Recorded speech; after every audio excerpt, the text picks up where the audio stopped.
Shalom Bapak Ibu Saudara yang kasih Tuhan Yesus Kristus. Shalom. Shalom saudara yang di rumah, Bapak Ibu Saudara. Mari siapkan hatimu untuk menyembah Tuhan pada saat hari ini. Bawa hatimu, bawa pujian penyembahmu yang terbaik dalam rumah Tuhan. Mari kita tundukkan kepala dan kita berdoa bersama. Bapa, kami mengucap syukur buat kasih setiamu dalam hidup kami Tuhan. Bahwa Engkau Allah yang selalu setia dalam hidup kami. Engkau Allah yang tidak pernah meninggalkan kami sedetik pun Tuhan. Kalau sepanjang minggu ini kami boleh melihat penyertaan-Mu yang sempurna atas hidup kami. Kebaikan-kebaikan yang kami rasakan Tuhan. Itu semua karena anugerah-Mu yang melimpah-limpah atas hidup kami Tuhan. Dan biarlah pada saat ini Tuhan, kami mau membawa korban ucapan syukur kami yang terbaik ke dalam rumah-Mu. Kami mau bermazmur bagi nama-Mu yang kudus. Sebab hanya Engkau Allah yang layak ditinggikan Tuhan. Allah yang layak diagungkan dan disembah. Terima kasih Tuhan Yesus. Inilah korban ucapan syukur kami. Yang kami bawa dari dasar hati kami. Dengan segenap hati kami dan kekuatan kami. Kami rindu menyembah-Mu Tuhan. Terpuji-pujilah nama-Mu kekal untuk selama-lamanya. Haleluya. Amin. Mari kita sama-sama mengucapkan Mazmur 91 dalam lindungan Allah. Orang yang duduk dalam lindungan yang maha tinggi dan bermalam dalam naungan yang maha kuasa akan berkata kepada Tuhan, tempat perlindunganku dan kubu pertahananku, Allahku yang kupercayai. Sungguh dialah yang akan melepaskan engkau dari jerat penangkap burung, dari penyakit sampar yang busuk. Dengan kepaknya ia akan menudungi engkau, di bawah sayapnya engkau akan berlindung. Kesetiaannya ialah perisai dan pagar tembok. Engkau tak usah takut terhadap kedahsyatan malam, terhadap panah yang terbang di waktu siang, terhadap penyakit sampar yang berjalan di dalam gelap, terhadap penyakit menular yang mengamuk di waktu petang. Walau 1000 orang rebah di sisimu dan 10.000 di sebelah kananmu, tetapi itu tidak akan menimpahmu. Engkau hanya menontonnya dengan matamu sendiri dan melihat pembalasan terhadap orang-orang fasik. Sebab Tuhan ialah tempat perlindunganmu, yang maha tinggi telah kau buat tempat perteduhanmu. Malapetaka tidak akan menimpa kamu, dan tulah tidak akan mendekat kepada kemahmu. Sebab malaikat-malaikatnya akan diperintahkannya kepadamu untuk menjaga engkau di segala jalanmu. Mereka akan menatang engkau di atas tangannya, supaya kakimu jangan terantuk kepada batu. Singa dan ular tedung akan kau langkahi. Engkau akan menginjak anak singa dan ular naga. Sungguh hatinya melekat kepadaku, maka aku akan meluputkannya, aku akan membentenginya, sebab ia mengenal namaku. Bila ia berseru kepadaku, aku akan menjawab, aku akan menyertai dia dalam kesesakan, aku akan meluputkannya dan memuliakannya. Dengan panjang umur akan kukenyangkan dia, dan akan kuperlihatkan kepadanya keselamatan daripadaku.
Strength, you're the most high, my God.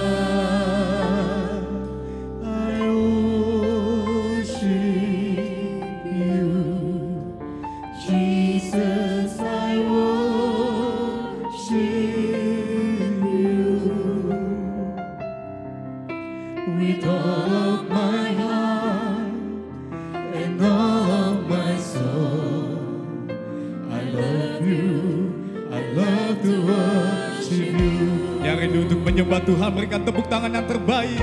Katakan haleluya.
Jumpa Tuhan yang di rumah, katakan let your spirit,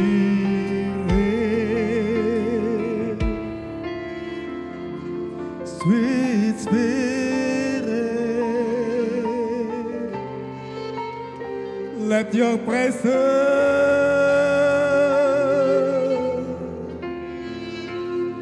as we worship Lord. Mari yang di rumah katakan lebih sungguh, katakan let your spirit, jamaah Tuhan, jamaah umatmu yang ada di rumah-rumah Bapa, Roh Kudus tercurah,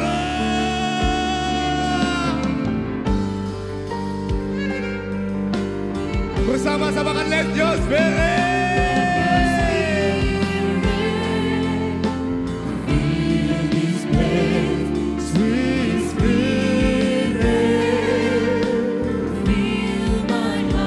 Your presence,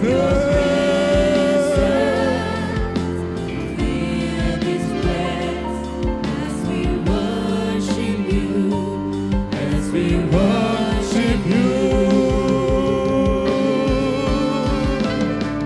I worship you, Jesus. I worship you with all of my heart.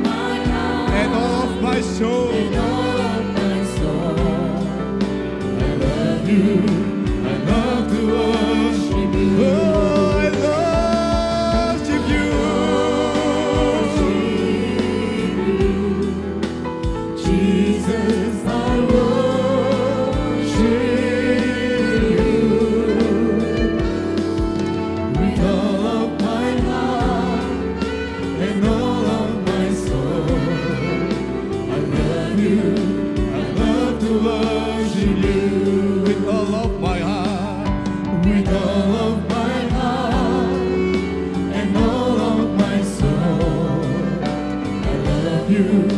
I love to worship you with all of my heart, with all of my heart and all of my soul. I love you. I love to worship you.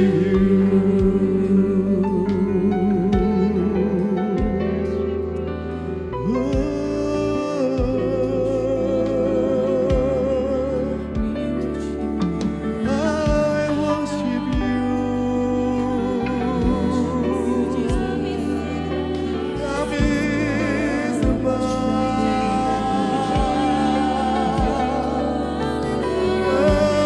Engkau Tuhan.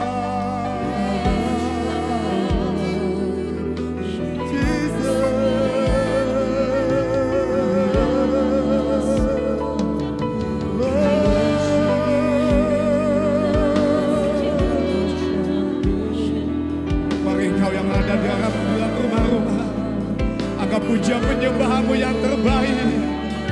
Mari dengan ucapan syukurmu yang terbaik hadapan Tuhan, saudara.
Saudara untuk bangkit berdiri di hadapan Tuhan. Angkat kedua tanganmu tinggi-tinggi ke hadapan Tuhan, saudara. Engkau yang membutuhkan Tuhan, mari angkat tanganmu tinggi-tinggi. Bapak, Engkau melihat setiap tangan-tangan yang terangkat di rumah-rumah Tuhan. Apapun pergumulan jemaatmu, Bapak. Segala sakit penyakit Tuhan, segala kelemahan kami, Bapak, segala pergumulan kami, Tuhan, kami mau serahkan semuanya di dalam tangan-Mu, Tuhan.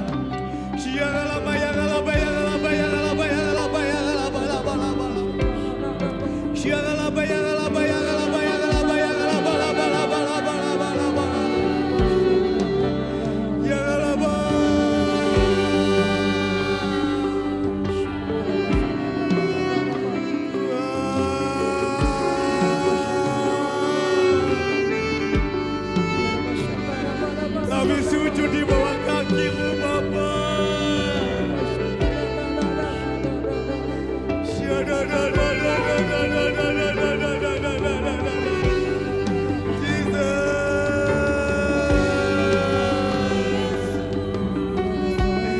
Kami sembah Engkau, Tuhan.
untuk menyembah dan menyenangkan hatimu.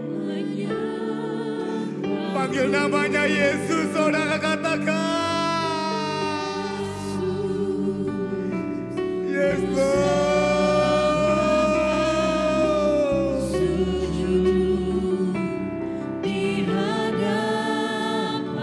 Kami sujud di hadapan-Mu Tuhan.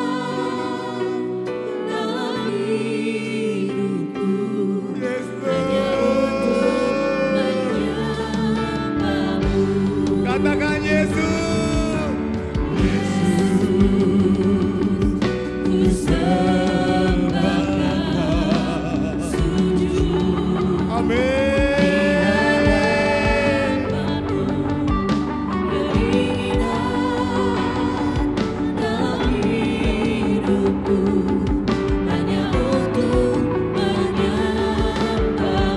Lebih lagi katakan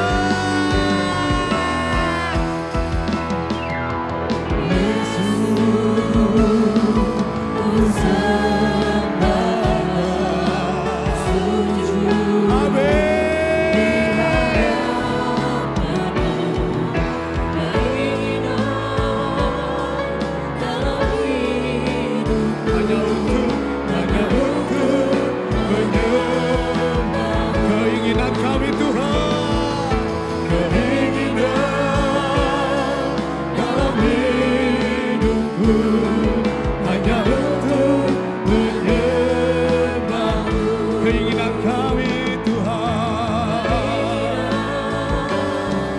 dalam hidupku hanya untuk menyembah-Mu.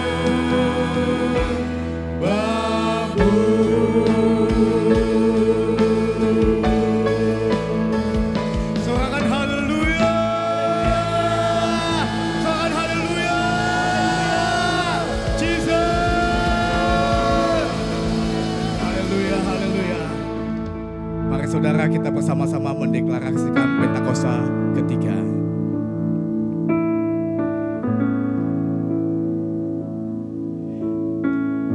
Pentakosta ketiga yang pertama.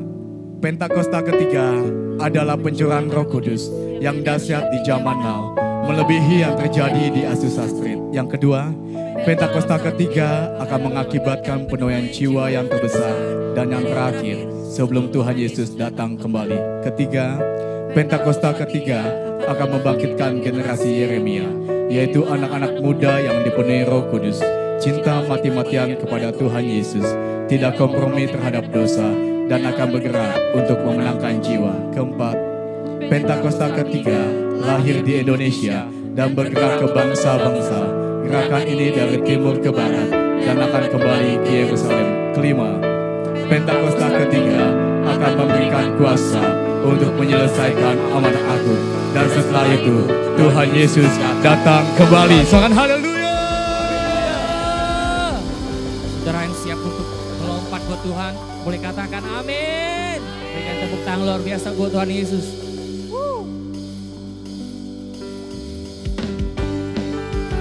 Haleluya, Kau baik Tuhan.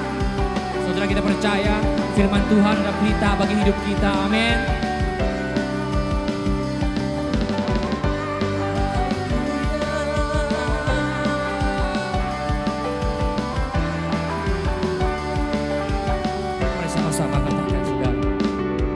Firman-Mu Tuhan, berita bagi kakiku.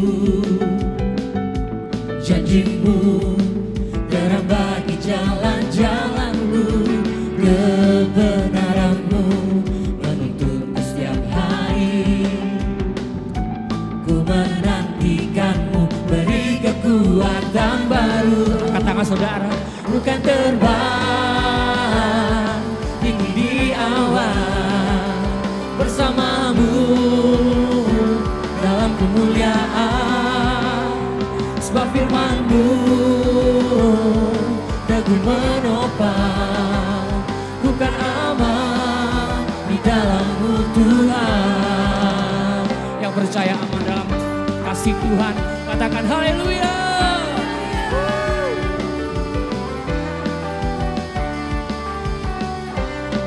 Sama-sama katakan. Firman-Mu Tuhan, berita bagi kakiku. Yes, janjimu terang bagi jalan-jalanku, kebenaranmu menuntunku setiap hari. Ku menantikanmu, beri kekuatan baru semuanya. Bukan terbang tinggi di awan, bersamamu dalam kemuliaan. Sebab firman-Mu teguh menopang, bukan aman di dalam-Mu Tuhan. Jalan-Mu di atas jalan-jalanku, rancangan-Mu melebihi rancanganku. Firman-Mu sungguh telah membebaskanku, berjalan lebih tinggi, berjalan bersama-Mu. Ku kan terbang tinggi di awan, bersama-Mu dalam kemuliaan. Sebab firman-Mu teguh menopang, bukan aman di dalam-Mu Tuhan. Ku kan terbang tinggi di awan, bersama-Mu dalam kemuliaan. Sebab firman-Mu teguh menopang, bukan aman di dalam-Mu Tuhan. Bukan aman di dalam-Mu Tuhan. Bukan aman di dalam-Mu Tuhan.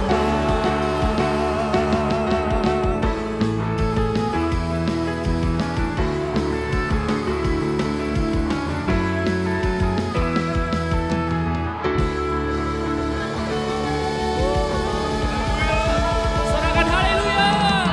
Sorakan haleluya. Sebelum kita masuk firman Tuhan, kita akan mendengar pesan teologi pusat. Happy Sunday semuanya, saya berdoa roh kita tetap menyala-nyala pada masa ini. Edisi Voice of Pentecost kali ini akan membahas mengenai generasi Yeremia, generasi akhir zaman. Mungkin banyak dari kita yang masih asing atau mempertanyakan istilah ini.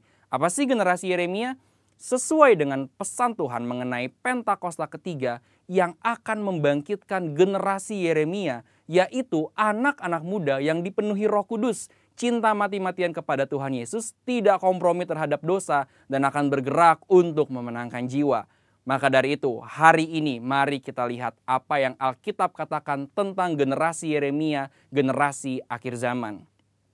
Apabila kita membaca kitab Yeremia dan kehidupan Yeremia, kita mengetahui bahwa Yeremia dipanggil sejak masa mudanya. Di dalam Alkitab biasanya seseorang yang dipanggil sejak masa mudanya memiliki kekhususan yang penting. Mereka memainkan peran penting yang menjadi titik balik rencana Allah bagi umatnya.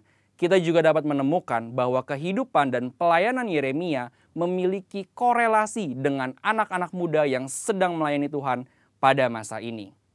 Yang pertama, Yeremia hidup dan melayani dalam zaman yang unik, di mana bangsa Yehuda akan memasuki satu era yang baru. Pemahaman-pemahaman dan cara hidup mereka yang lama kini harus diperbaharui. Yeremia hidup mengikuti tuntunan dan pesan Tuhan sehingga dapat memasuki era baru ini. Yeremia juga hidup di zaman lunturnya pengenalan akan Tuhan, di mana orang-orang tetap beribadah seperti biasa secara formalitas. Mereka datang beribadah kepada Tuhan, tetapi tidak menunjukkan pertobatan dan perubahan hidup. Apabila kita melihat hari ini, ada berapa banyak orang Kristen yang beribadah tetapi hatinya menjauh dari Tuhan. Maka dari itu, generasi Yeremia adalah generasi yang siap memasuki era baru dengan cara penuh Roh Kudus dan menyuarakan pertobatan besar-besaran. Yang kedua, Yeremia dipanggil kepada gaya hidup penyangkalan diri yang radikal. Dalam Yeremia 1 ayat 17-18, Tuhan meminta Yeremia tidak gentar menyuarakan hal yang bertentangan dengan dosa dan pelanggaran. Yeremia sangat banyak menyangkal dirinya. Ia bahkan diminta untuk tidak menikah, mengingat bangsanya akan memasuki keadaan darurat. Hal ini bukan berarti semua generasi Yeremia dipanggil untuk tidak menikah, tetapi ini menjadi contoh betapa sungguh-sungguhnya generasi Yeremia harus menyangkal dirinya.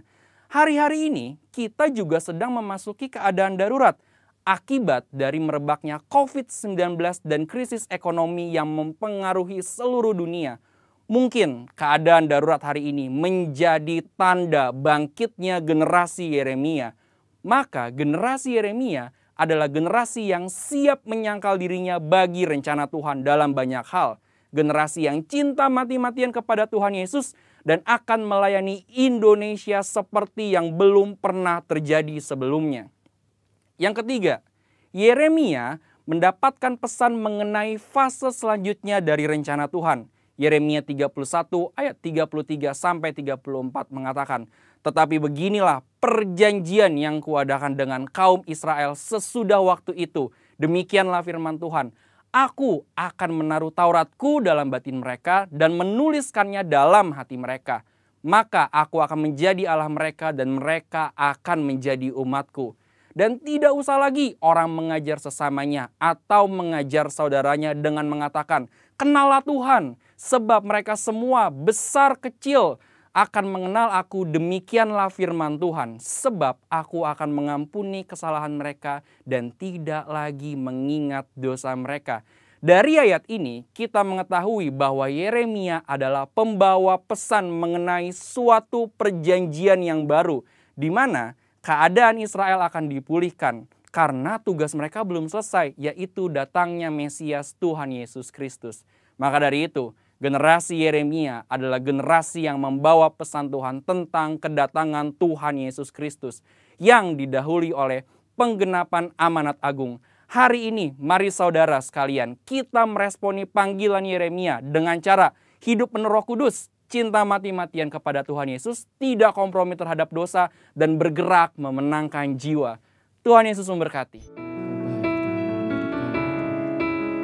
Dipercayakan terutama dalam hidup kami Tuhan, yang terutama dalam setiap aspek kehidupan kami Tuhan Yesus.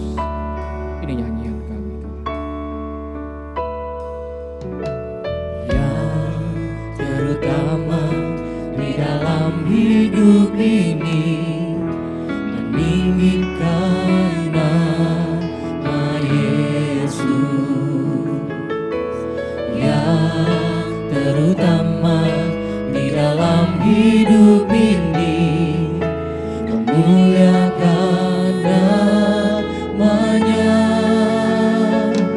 Haleluya, haleluya, saya mencintai Yesus. Haleluya, haleluya, saya mencintai Yesus. Saudara yang cinta Tuhan Yesus, boleh kasih tepuk tangan yang luar biasa buat Tuhan. Sama-sama kita. Yang terutama di dalam hidup ini meninggikan nama Yesus. Yang terutama di dalam hidup ini memuliakan namanya. Haleluya, haleluya, haleluya, saya mencintai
Mega Bekasi, Ren 18 yang Tuhan kasihi, kita berdoa. Bapa di sorga, dalam nama Tuhan Yesus, terima kasih buat berkat yang berlimpah dalam kehidupan kami. Dari waktu demi waktu, saat demi saat, bulan demi bulan, tahun demi tahun, generasi lepas generasi, waktu juga kebaikan dalam kehidupan kami. Kau merawat kami sampai hari ini, kami tidak pernah kekurangan apapun yang baik.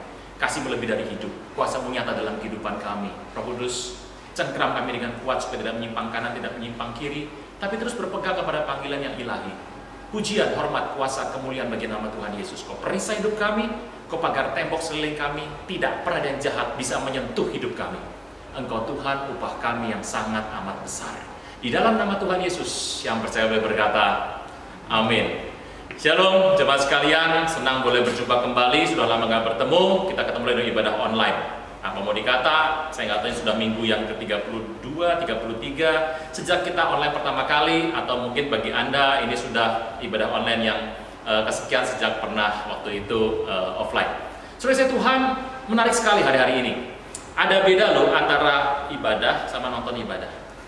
Nonton ibadah ya Anda nonton saja sampai Anda pasif. Tapi kalau beribadah itu Anda ikut bernyanyi, bersenandung, gerakan tangan, catat, buka Alkitab, Anda tetap berkata yes, amin. Ibadah tetap sama. Anda bisa lihat saya nggak bisa lihat Anda, tapi jangan kendor, jangan patah semangat. Hari-hari ini iman kita harus terus dijaga dan kuat karena Tuhan punya rencana yang besar dalam hidup Anda sekalian. Yuk kita buka sebentar firman Tuhan. Kalau Anda melihat bagaimana orang di Alkitab itu diajar luar biasa. Di Alkitab ada hamba Tuhan yang dijelaskan dari kehidupannya dari kecil sampai meninggal. Seluruh hidupnya terbuka lebar. Tapi ada yang cuma di masa tengah usia dipakai Tuhan, muncul di Alkitab, kemudian hilang. Contoh Paulus. Masa kecil Paulus kita nggak pernah tahu. Pertobatan sampai meninggal ada. Nah, apabila di Alkitab itu ada hamba Tuhan yang dari kecil sampai dia meninggal dijelaskan dengan detail, saya percaya ini adalah sebuah rencana Tuhan supaya kita mengambil sebuah pembelajaran, inspirasi dari kisah kehidupan mereka, bagaimana Tuhan membentuk, memproses hidup mereka. Dan kalau kita bicara mengenai seorang hamba Tuhan, kalau saya bicara Abraham, Bapak Ibu, Bapak orang beriman, imannya top, anak diminta diserahkan. Kalau bicara Isaac, ini anak nurut banget sama orang tuanya. Ingat, waktu Abraham yang mempersembahkan Isaac untuk dikorbankan, usianya sudah sekitar 30 tahunan lebih itu. Jadi bukan anak kecil yang gampang dipegang, itu sudah besar, sudah brewokan, sudah semangat dan nge-gym mungkin Bapak Ibu. Nah, tetapi Abraham jauh lah sama kita Bapak Ibu ya, Isaac juga jauh. Kita bahas Yakub saja ya Bapak Ibu. Yakub ini mungkin mirip sama kita. Kenapa? Arti namanya penipu. Gak ada yang penipu di sini. Oke, kita lihat yuk Kejadian 35. Ini menarik. Peristiwanya satu hari Yakub sudah lepas dari kakaknya. Seumur hidupnya dia nggak takut sama Tuhan. Papanya dilawan dan penipuan terjadi. Mertuanya kena tipu sama dia, dikerjain lah habis. Dia nggak takut sama siapapun. Seumur hidupnya dalam kondisi mapan luar biasa, dia cuma takut sama satu orang, yaitu kakak kembarnya bernama Esau atau Edom. Saudara Tuhan, nah setelah dia lepas dari Esau dan Tuhan buat hati Esau lembut, dan luar biasanya adalah Tuhan itu mengubah hati manusia. Yakub tetap takut sama Esau, dia mengambil jalan dan tibalah dia di sebuah tempat yang kalau Anda melihat daerah dari seorang yang bernama Sikem. Yuk kita lihat Kejadian 35. Jadi kalau Anda tahu Yakub tinggal di dekat orang Hewi, di situ ada keluarga Sikem. Yang terjadi adalah keluarga Sikem ini bernama Sikem itu naksir sama anak perempuannya Yakub bernama Dina. Yakub punya 12 anak laki-laki dan satu anak perempuan, Dina. Naksir. Dan entah bagaimana karena kondisi ini adalah orang fasik, orang nggak ngerti etika Tuhan dan tidak mengerti konsep yang Torah kasih.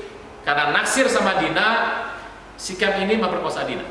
Singkat kata, kakak-kakak dan saudara-saudara dari Dina membalas dendam dengan menghabiskan satu suku, genosida. Satu suku habis semua. Nah, saudara Tuhan, Yakub ini kepepet. Dia ini sebuah keluarga kecil. Dia punya bujang, dia punya sedikit hamba-hamba yang bisa dipakai pedang, tapi tidak besar. Dan hari itu keluarga yang dibunuh ini keluarga yang satu suku, satu kaum yang banyak, plus ada orang-orang dari negara-negara lain di bangsa-bangsa yang lain. Dan apa yang terjadi? Hari itu Yakub kecepit. Saya nggak tahu Anda pernah kecepit dalam hidup Anda hari ini, atau mungkin dalam masa-masa ini kau sedang terjepit. Engkau berkata bahwa saya nggak salah, saya cuma membela keadilan, saya cuma membela apa yang menjadi hak saya. Kenapa saya ngalami begini? Anda ngalami? Saudara Tuhan, Kejadian 35, mungkin gadget Anda sedang dipakai buat nonton tayangan ini, ya Anda buka yang manual. Kalau Anda tidak ada, saya bacakan Bapak Ibu sekalian. Ayat yang pertama, Allah berfirman kepada Yakub, bersiaplah, pergilah ke Betel. Bet, rumah El Elohim, Betel, rumah Allah, dan tinggallah di sana. Buatlah di situ mezbah bagi Allah. Dan yang telah menampakkan diri kepadamu ketika kau lari dari Esau kakakmu. Artinya Tuhan mau kasih tahu, ada Tuhan yang lebih kuat daripada orang yang paling dia takuti, yaitu adalah Esau. Lalu berkatalah Yakub kepada seisi rumahnya dan kepada semua orang yang bersama-sama dengan dia, jauhkanlah dewa-dewa asing yang di tengah-tengah kamu, tahirkan dirimu dan tukar pakaianmu. Mari kita bersiap dan pergi ke Betel. Aku membuat mezbah di situ bagi Allah yang telah menjawab aku pada masa kesesakanku dan telah menyertai aku di jalan yang kutempuh. Mereka menyerahkan kepada Yakub segala dewa asing yang dipunyai mereka, anting-anting ada pada telinga mereka. Lalu Yakub menanamnya di bawah sebuah pohon besar di dekat Sikem. Itu saya nggak tahu berapa harganya, tanam semua. Sesudah itu berangkatlah mereka dan kedahsyatan yang dari Allah meliputi kota-kota sekeliling mereka sehingga anak-anak Yakub tidak dikejar. Sampailah Yakub ke Luz di tanah Kanaan, yaitu Betel. Ia dan semua orang bersama dengan dia didirikan mezbah di situ, dinamai tempat itu El Betel. Karena Allah telah menyatakan diri kepadanya di situ ketika ia lari terhadap kakaknya. Ketika itu Deborah, inang pengasuh Ribka, mati dikuburkan di sebelah timur Betel di bawah pohon besar yang dinamai orang pohon besar penangisan, the oak of weeping. Setelah Yakub datang dari padang Aram, maka Allah menampakkan diri padanya dan memberkati dia. Firman Allah kepadanya, namamu Yakub, dan sekarang nama bukan lagi Yakub melainkan Israel. Itulah yang akan menjadi namamu. Maka Allah menamai dia Israel kedua kali ini sejak peristiwa Yakub bergumul dengan malaikat. Teruskan. Lagi firman Allah kepadanya, akulah Allah yang maha kuasa, Almighty God. Bersusulah dan bertambah banyak suatu bangsa, bahkan sekumpulan bangsa-bangsa akan terjadi daripadamu, dan raja-raja berasal daripadamu, dan negeri yang akanlah kuberikan kepada Abraham dan kepada Ishak akan kuberikan kepadamu dan juga kepada keturunanmu. Naiklah Allah meninggalkan Yakub dari tempat ia berfirman kepadanya. Kemudian Yakub mendirikan tugu atau pilar di tempat itu, tugu batu yang ia persembahkan korban curahan dan berapa minyak di atasnya. Yakub menamai di mana Allah berfirman kepadanya, tempat itu bernama Betel. Nomor 1, dalam masa kesesakan, masa yang sulit, masa yang kecepit hari itu, Yakub berkata, aku cuma membela kehormatanku. Yang benar aku, yang salah itu keluarga Hemor, bapak Sikem yang salah. Tapi dalam masalah ini, Alkitab mengajar kita. Kadang-kadang di muka bumi kau terima ketidakadilan. Tapi saya mau beritahu Bapak Ibu, kadang-kadang kau berkata bahwa bukan saya memulai kok, bukan saya yang salah kok, tapi kenapa? Ingat peristiwa Esau membekas dalam diri Yakub. Dan Alkitab berkata dengan jelas bahwa Tuhan berkata kepada Yakub demikian, bersiaplah, pergilah ke Betel dan tinggal di situ. Buatlah di situ mezbah bagi Allah yang telah menampakkan diri kepadamu ketika kau lari dari Esau kakakmu. Saudara Tuhan, nomor 1, pergi ke jalan yang benar. Go the right way. Nomor 1, kalau Anda dalam kesesakan, Anda kecepit, paling baik adalah perhatikan langkah kakimu. Go the right way. Orang saya bilang, Pak, bukan melakukan apa yang benar. Iya, betul. Kadang kita melakukan apa yang benar. Tetapi kita harus tahu, sebelum itu, jalanmu harus benar dulu. Go the right way. Pergilah ke rumah Allah. Harus ke Betel. Makanya saya mau beritahu Bapak Ibu, rumah Allah itu apa sih? Kita gereja. Diri kita ini gereja. Tapi saya percaya bahwa kalau saya ditanya, institusi apa di muka bumi ini, grup apa di muka bumi ini, lembaga apa di muka bumi ini, kondisi apa di muka bumi ini yang paling menyerupai sorga? Jawabannya adalah gereja. Makanya fokusnya itu harus rumah Allah, di mana Tuhan berdiam. Pak, gereja udah nggak ada kan, offline Pak, samanya gimana nih Pak? Bukan. Tolong mengerti, hidup Anda dan saya adalah gereja. Gereja itu berarti engkau dan saya tempat kediaman Tuhan, tempat kediaman Roh Kudus. Apa arti go the right way? Ke jalan benar. Fokus tujuan Anda harus ke tempat di mana Tuhan itu berdiam. Makanya kalau Tuhan berdiam di sana, kita ke sana. Kalau ke sini, kita ke sini.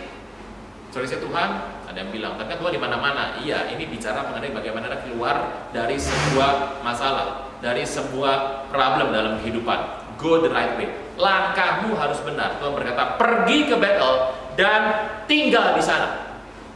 Banyak orang mencari Tuhan, tapi gak tinggal dekat Tuhan. Banyak orang mencari keberadaan Tuhan, tapi setelah bertemu tidak lama tinggal bersama dengan Tuhan. Apa maksud tinggal? Sebuah hubungan yang kuat. Nomor satu adalah go the right way. Langkah kakimu harus menuju pada rumah Allah. Selesai Tuhan, kita mengerti dalam kehidupan kita. Alkitab mengajar kita banyak hal bagaimana berdiam bersama dengan Tuhan. Ada yang bicara, itu doa Pak? Bisa. Itu merupakan sebuah pujian penyembahan Pak? Bisa. Tapi pastikan langkah kakimu benar. Nah, kita berkata dengan jelas setelah itu.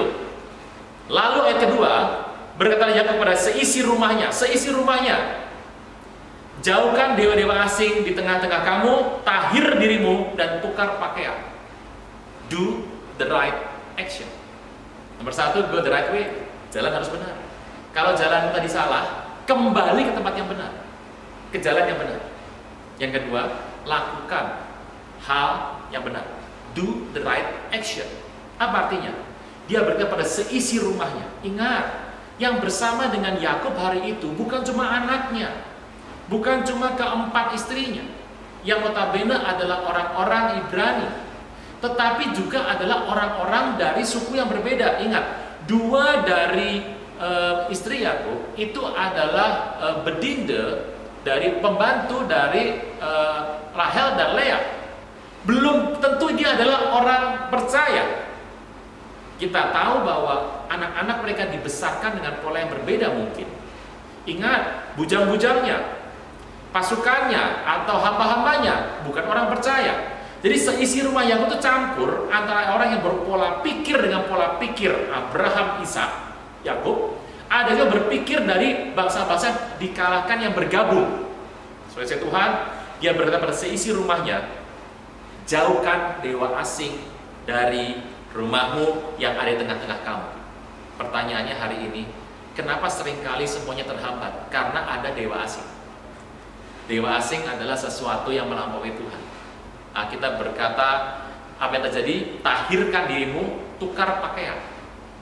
Saudara Tuhan, ini menjadi sebuah perdebatan. Jadi yang ikut Tuhan itu tampilan luar atau dalam dan luar atau bagaimana? Yang pertama adalah tampilan dari dalam. Tetapi ingat, sebagai orang percaya kita ini punya koridor-koridor sebuah penampilan. Yakub tidak cuma berkata tahirkan dirimu dan buang dewa asing, tapi juga tukar pakaian. Karena apa yang Anda pakai, apa yang Anda gunakan itu mencerminkan dirimu sendiri. Saudara Tuhan, memang kita nggak bisa menjudge buku dari covernya. Do not judge the books by its cover. Iya benar, kita nggak bisa ngomong pakaian orang tuh orang ini. Iya betul, tapi kita harus ingat, saudara Tuhan, bahwa kadang-kadang sedikit banyak apa yang Anda gunakan itu bicara mengenai sebuah kultur yang kau terima. Orang yang di Timur Tengah punya baju yang agak lebar dan panjang. Kenapa? Panas. Ditutupi kepalanya. Kenapa? Panas yang menyengat. Tetapi orang-orang dari daerah yang berbeda, kenapa orang pakai jas hujan? Maksudnya pasti hujan. Dari tampilan, ketahuan, background, dan pemikiran. Saudara Tuhan, kita punya kultur yang indah di dalam Tuhan. Kultur firman Tuhan. Kita berkata, bukan cuma Anda mengikuti jalan yang benar atau tindakan yang benar, bahkan kita harus mengadopsi sebuah kultur firman Tuhan dalam kehidupan rumah tangga kita. Dan Yakub memutuskan hari itu untuk dia membuat sebuah pengaturan di rumah tangganya. Dan apa yang terjadi? Dia memeriksa masing-masing rumah tangganya dan dia meminta semua sesembahan kepada dewa dikumpulkan. Apa yang terjadi? Emas, perak, semua anting-anting, semua dewa asing harganya mahal sekali. Semua ditanam di bawah sebuah pohon besar. Pertanyaan adalah begini, Rugi nggak? Rugi banget, rugi banget. Kadang-kadang saudara Tuhan, saya percaya dalam masa pandemi ini, Anda mengalami rugi. Yes, tapi saya mau beritahu, ini adalah sebuah ketetapan Tuhan yang luar biasa. Saya dalam hati saya mengambil sebuah pemikiran seperti ini. Apa yang saya buat di masa sebelum pandemi, yang terhenti pada masa pandemi, itu berarti saya harus berhentikan. Contoh, saya membuat A sebelum pandemi. Pada saat pandemi, A nggak bisa dibuat lagi. Berarti saya harus pindah ke B. Berarti Tuhan mengatakan A sudah selesai. Atau yang kedua, kalau saya bikin A selama masa sebelum pandemi, di masa pandemi ini A nggak bisa dibuat lagi sama sekali karena sebuah keterbatasan, maka saya juga berpikir, bukan hanya Tuhan mengatakan A sudah selesai, tapi mungkin Tuhan nggak suka sama A. So, A-nya diubah jadi B. Bapak Ibu, puji nama Tuhan, kita melihat ada banyak perubahan terjadi hari-hari ini. Kita kembali berpikir untuk mengembalikan semua yang mungkin kurang pas, kurang klop, Tuhan kembalikan ke sebuah jalan yang indah yang Tuhan mau. Do the right action.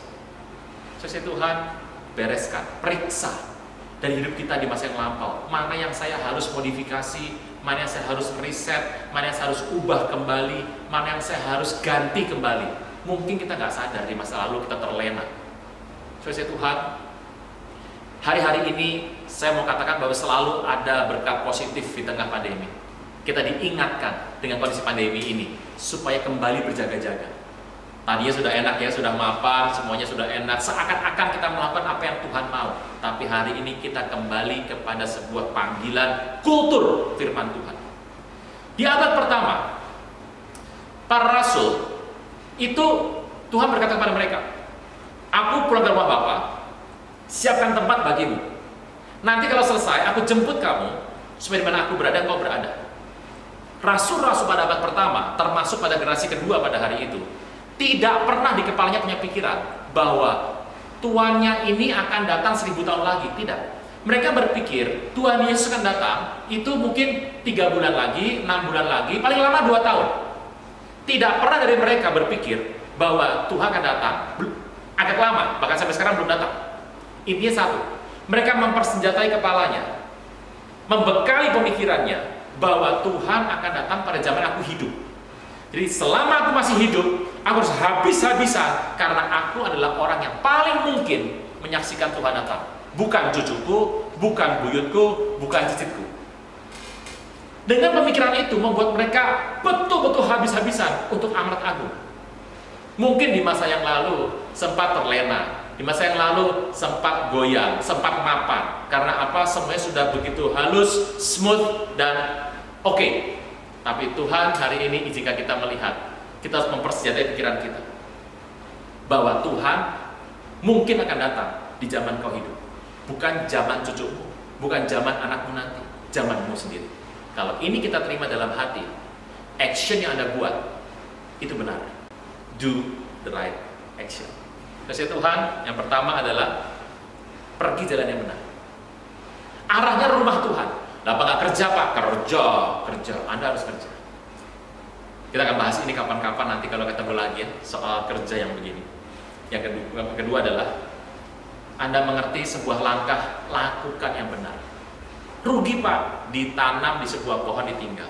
Tapi yang ketiga luar biasa.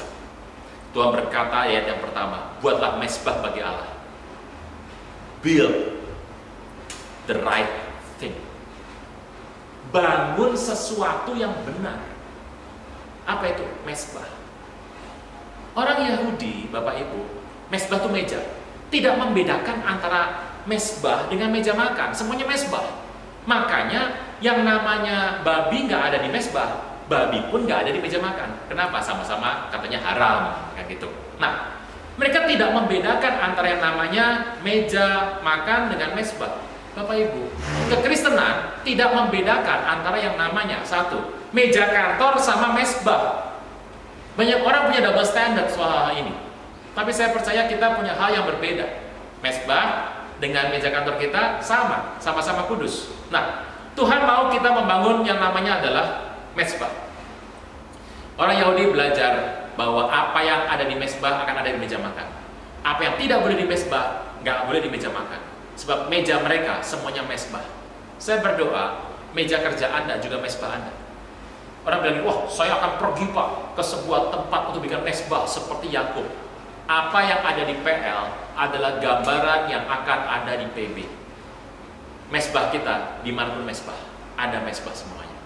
Jadi semua tempat meja Anda itu adalah mezbah Anda. Nah, setelah Yakub membuat ini semua, Tuhan memberikan sebuah konfirmasi bagus sekali. Dia bergumul dengan malaikat, dan Tuhan ubah namanya menjadi Israel. Ish manusia, Sra bergulat, El Elohim, manusia bergulat dengan Allah. Tapi Alkitab mencatat hari itu Tuhan mengkonfirmasi perubahan nama ini. Dan namamu bukan lagi Yakub atau penipu, tetapi adalah Israel. Tuhan minta semuanya diubah. Waktu Yakub membuat ini, entah kenapa tiba-tiba kita menulis ayat kelima, kedahsyatan yang dari Allah meliputi kota sekeliling mereka, sehingga anak Yakub tidak dikejar. Yakub ikut Tuhan tanpa dia sadar, hati Esau diubah sama Tuhan. Kalau Tuhan berkenan pada jalan seseorang, maka musuh orang itu pun didamaikannya dengan dia. Saya ulang, kalau Tuhan berkenan pada jalanmu, musuhmu didamaikannya dengan Tuhan sanggup mendamaikan, karena dia adalah the Lord of Peace.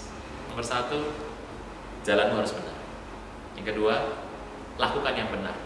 Singkirkan semua ubah. Kadang-kadang apa yang kita pakai menunjukkan pola kultur yang kita anut. Yang ketiga, tentu saja adalah bangun sesuatu yang benar, yaitu adalah mezbah. Kita berkata, tiba-tiba kedahsyatan dari Tuhan. Peristiwa ini sudah terjadi Bapak Ibu berkali-kali. Zaman Musa ditulis bahwa pada saat orang Israel keluar dari Mesir, Tuhan membuat hati tetangga-tetangga orang Israel, orang Mesir itu bermurah hati. Siapa yang buat? Tuhan. Dia Tuhan yang mengubah hati manusia. Apa yang terjadi? Kedahsyatan daripada Tuhan. Tiba-tiba orang gentar terhadap Yakub dan keluarganya yang notabene cuma kecil. Jumlahnya tidak sampai 50, kecil sekali. Mungkin dia keluarga kecil, ditambah dengan ya sanak saudara, ditambah dengan bujang, mungkin ada bujang yang lain dalam yang ngikut, mungkin ya 50 sampai 100. Melawan yang namanya adalah suku-suku bangsa di sekeliling. Tapi Tuhan berkata semuanya itu ditimpa kedahsyatan Tuhan. Kadang-kadang kita berdoa, orang dunia biasanya mencari yang namanya karisma dengan pergi ke dukun. Wah, mencari supaya lebih pede. Saya beritahu, Tuhan adalah pemilik itu semua. Lakukan yang benar. Tuhan bicara sama Yakub, lakukan ini, lakukan ini, lakukan ini. Tiba-tiba waktu Yakub nurut, dia setia dan taat. Dia diluputkan dari segala sesuatu. Dan Alkitab mencatat, Yakub bersyukur dengan itu semua. Dia membuat sebuah pilar dan menyebut Bethel menjadi El Bethel. Mungkin hari ini Anda sudah ke gereja, nonton Zoom, nonton online, ibadah di YouTube, banyak sekali cerita. Pertanyaannya, mungkin kita sudah ke rumah Allah, mungkin kita sudah menunjukkan hati kita untuk beribadah, tapi kadang-kadang tempat ibadah kita belum menjadi tempat ibadah milik Tuhan. Bethel sudah rumah Tuhan, tapi Yakub menamainya El Bethel, rumah Tuhan, milik Tuhan. Kadang-kadang rumah Tuhan menjadi milik kita, Bapak Ibu. Ya kita nggak sadar ya.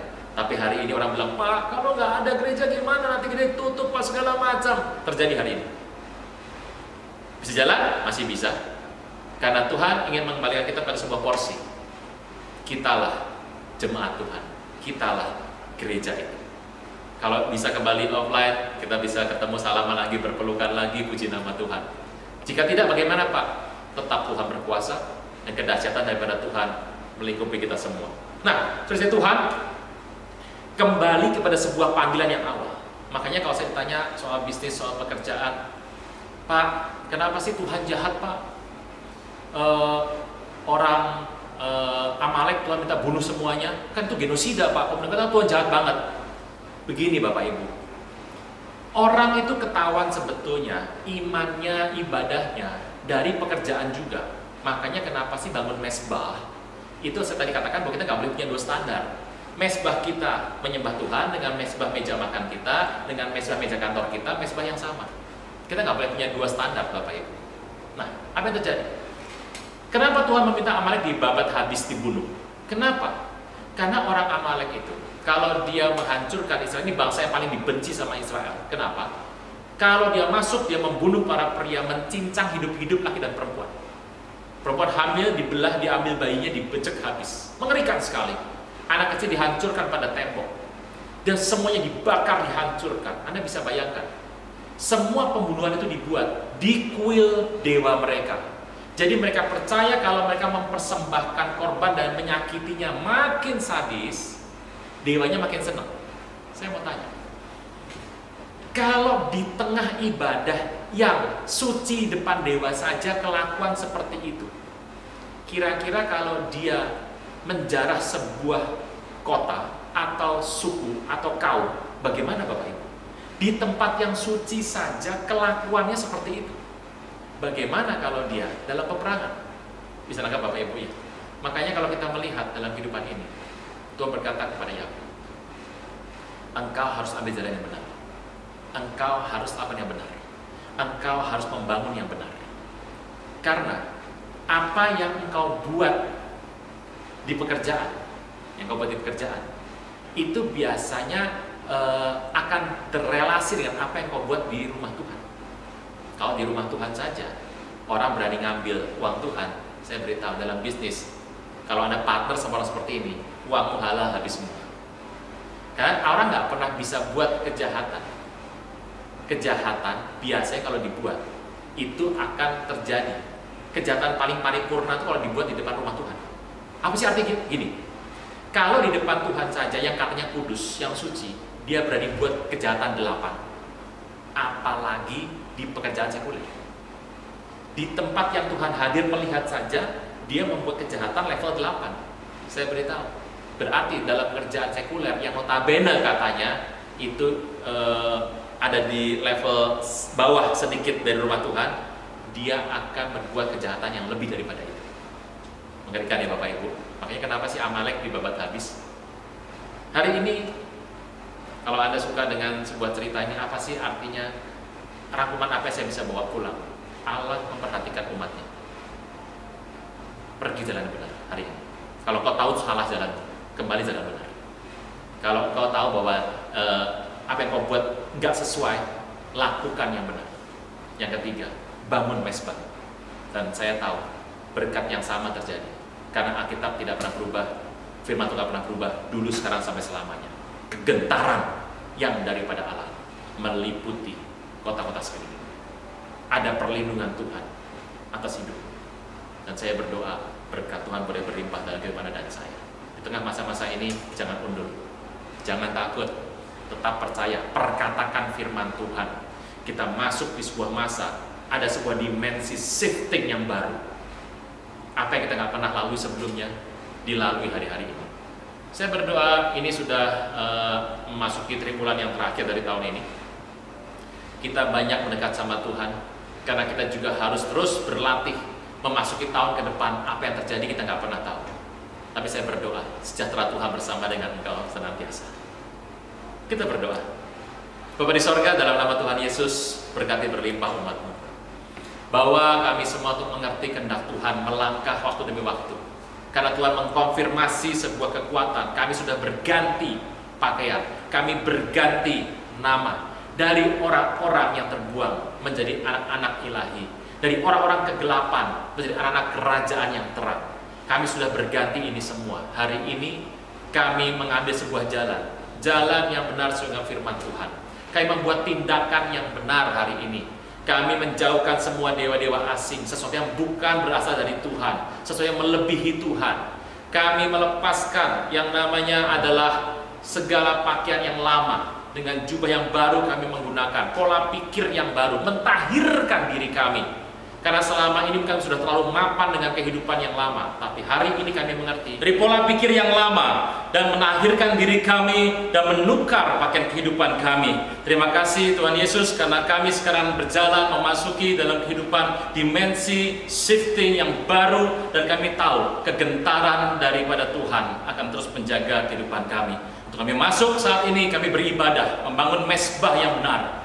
Kami bukan cuma pergi ke Bethel, rumah Allah untuk beribadah, tapi kami jadikan Bethel menjadi El Bethel, yaitu rumah Allah, milik Allah yang berkuasa. Engkau yang berkuasa dalam sehidup kehidupan kami senantiasa dalam ibadah kami, dan ini semua adalah karena kemuliaan bagi nama Tuhan. Terima kasih Bapa di sorga, dalam nama Tuhan Yesus yang terus mengajar kami, menuntun kami, memberkati berlimpah-limpah semua umat-Mu yang menonton ibadah ini dan juga rekaman ke depan. Kami percaya sejahtera Tuhan menguasai kami, mengakhiri tahun ini, memasuki tahun ke depan. Terus nama Tuhan dalam kehidupan kami terus ditinggikan. Terpujilah nama Tuhan kekal selama-lamanya. Di dalam nama Tuhan Yesus yang percaya diberkati, sama-sama boleh berkata, amin. Mari ikuti Rumah Mukjizat yang diadakan setiap hari Rabu pukul 10 pagi. Ibadah ini dilakukan via Zoom. ID Zoom Rumah Mukjizat yaitu 858 4719 6083 dengan passcode Mukjizat. Ikuti pula doa puasa yang diadakan setiap hari Sabtu pukul 10 pagi. Ibadah ini dilakukan via Zoom. ID Zoom untuk doa puasa yaitu 811 7956 4302 dengan passcode puasa. Akan segera dibuka KOM 200 yang akan diadakan pada bulan Desember 2020. Biaya pendaftaran sebesar 80.000. Pendaftaran akan dibuka pada 1 November 2020. Untuk pendaftaran dapat menghubungi Saudari Justina Lili di 0895 3724 91861. Hadiri ibadah online Wanita Betel Indonesia Rayon 18 yang akan diadakan pada hari Kamis 5 November 2020 pukul 10 pagi. Ibadah dilakukan via YouTube dengan channel Jemaat Induk Rayon 18 dengan pembicara Pastor Insinyur Tuti Rahmani MA. Mari para remaja hadiri ibadah Junior Church yang dilakukan via Zoom pada hari Minggu 25 Oktober 2020 pukul 7 malam. Informasi lengkap dapat menghubungi Erika dan Brayo. Pelayanan konseling di GBI Rayon 18 dialihkan melalui online, yaitu via WhatsApp, Zoom, dan lain-lain. Konselor GBI Rayon 18 dapat Bapak Ibu lihat di layar. Jemaat dapat menyampaikan saran, masukan, dan pendapat dengan mengirimkan ke 0812 9343 5593 dengan format hashtag nama, hashtag asal, dan hashtag isi saran. Hadiri United Prayer Tower yang diadakan setiap hari Selasa dan Rabu. Selasa setiap pukul 9 malam, Rabu setiap pukul 8 malam. ID Zoom United Prayer Tower adalah 891 8221 0422 dengan passcode Unity. Mari dapatkan renungan singkat Sapaan Gembala yang ditayangkan hanya via WhatsApp dengan mendaftarkan nomor WhatsApp Anda ke 0812 9343 5593. Hadiri ibadah Light Church setiap hari Sabtu pukul 18. Link Zoom dapat dilihat di Instagram @lightchurch.mb. Jemaat dapat mendukung pelayanan GBI Rayon 18 dengan mentransfer atau men-scan QR yang tertera di layar.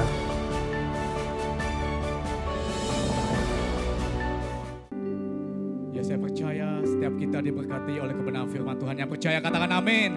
Yang percaya katakan amin dan berikan tepuk tangan yang terbaik buat Tuhan Yesus, saudara. Haleluya. Dan kita akan mengakhiri ibadah kita pada saat hari ini.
membawa syafaat kami di hadapan-Mu ya Tuhan.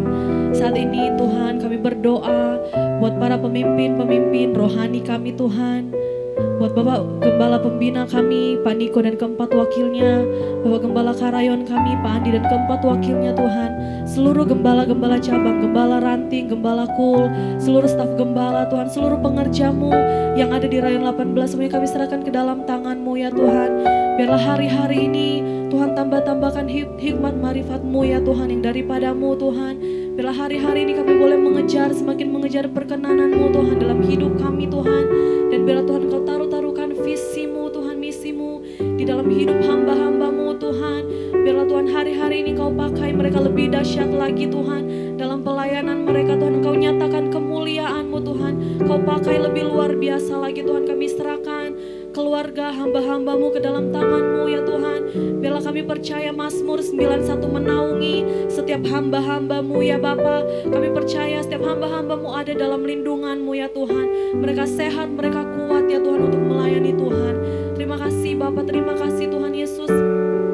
Dan biarlah Tuhan apapun yang menjadi kebutuhan setiap umat-umat-Mu ya Tuhan, setiap hamba-hamba-Mu Tuhan, setiap pemimpin-pemimpin rohani kami serahkan ke dalam tangan-Mu.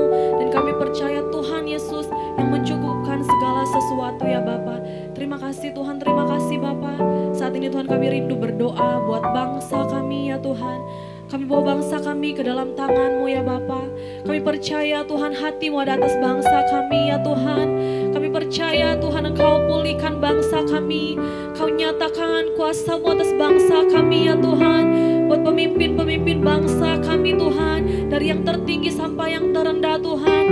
Buat Tuhan apa yang dialami bangsa kami hari-hari ini Tuhan. Biarlah Tuhan Engkau Tuhan yang turut campur tangan Tuhan. Biarlah Tuhan Engkau Tuhan yang membela umat-umat-Mu hari-hari ini ya Bapa. Kami serahkan Tuhan. Bangsa kami hari-hari ini sedang menghadapi dan terus menghadapi COVID-19 ini Tuhan. Kami bawa ke dalam tangan-Mu. Kami percaya Tuhan Yesus akan menyelesaikan Tuhan segala sesuatu indah pada waktunya ya Bapa. Kami percaya Engkau Tuhan yang memberikan kekuatan bagi para dokter, tim medis Tuhan semua yang Tuhan ikut campur tangan Tuhan untuk menangani COVID-19. Semuanya kami serahkan ke dalam tangan Tuhan. Tuhan yang memberikan perlindungan, Tuhan yang memberikan kekuatan Tuhan, Tuhan yang memberikan sukacita damai sejahtera-Mu ya Bapa. Kami percaya Tuhan di dalam Engkau tubuh kami sehat, tubuh kami kuat di dalam nama Tuhan Yesus Kristus. Terima kasih Bapa, terima kasih Tuhan Yesus. Engkau melihat umat-umat-Mu Tuhan, jemaat-jemaat-Mu yang ada di Rayon 18 Tuhan. Kami bawa semuanya ke dalam tangan-Mu ya Tuhan. Kami percaya kasih Tuhan tetap ada bagi umat-umat-Mu Tuhan. Apapun yang mereka alami hari-hari ini, kami percaya tangan Tuhan selalu menopang, selalu menolong ya Tuhan. Terima kasih Bapa, terima kasih Tuhan. Apapun yang menjadi kebutuhan hidup umat-umat-Mu hari-hari ini, menjadi keperluan usaha pekerjaan Tuhan, apapun yang dilakukan kami percaya Tuhan Yesus buat berhasil Tuhan. Biarlah hari-hari ini Tuhan iman percaya kami semakin bertambah-tambah di dalam Engkau Tuhan. Dan kami percaya apapun yang terjadi Tuhan hari-hari ini tidak menggoyahkan iman kami kepadamu Tuhan. Kami tetap percaya kepadamu, tetap mengasihi Engkau Tuhan. Dan kami semakin lebih lagi mencari wajah-Mu hari-hari ini Tuhan. Terima kasih Tuhan untuk perlindungan-Mu, untuk penyertaan-Mu di sepanjang ibadah kami Tuhan. Dan Tuhan sebelum kami mengakhiri ibadah kami saat ini, kami rindu menerima berkat-Mu melalui hamba-Mu. Buka hatimu, angkat kedua tanganmu, terimalah berkat-berkat surgawi. Berkat kasih karunia yang melimpah-limpah dari Allah Bapa di dalam Anak yang tunggal, Yesus Kristus Tuhan. Dan persekutuan yang manis dengan Allah Roh Kudus menyertai, menyinari dan diperapkan wajahnya kepada engkau. Mulai saat ini sampai Maranatha. Tuhan Yesus datang yang kedua kali menjemput kita di awan-awan yang permai. Bahkan sampai selama-lamanya. Yang percaya dan sudah diberkati Tuhan, sama-sama kita katakan amin. Tuhan Yesus memberkati.